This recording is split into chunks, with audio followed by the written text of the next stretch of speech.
This is Channels Television's breaking news.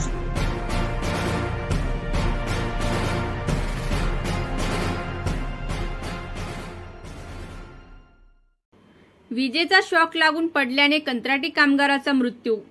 Ordnance factory Varangaon येथील व type 5 परिसरात इलेक्ट्रिक पोलवर वीज प्रवाह सुरू असताना सुनील अशोक सपकाळे वय 40 वर्ष हा कामगार खांबावर काम करत असताना त्यास जोरदार इलेक्ट्रिक शॉक लागल्याने तो खांबावरून जमिनीवर पडला व त्याच्या मेंदूला जबरदस्त मार लागल्याने त्याच्या कानातून रक्त आल्याने त्याचा जागीच मृत्यू झाला।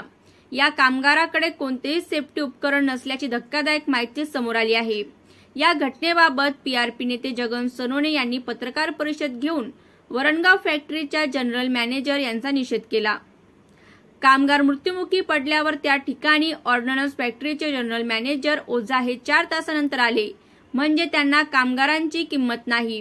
त्या ठिकाणी जगन सोनवणे यांनी भेट देऊन मृत व्यक्तीच्या परिवाराचे सांत्वन केले व संबंधित ठेकेदार यांच्याकडून मृत्यू झालेल्या व्यक्तीच्या परिवाराला 10 लाख रुपयाची मदत मिळवून दिली आहे।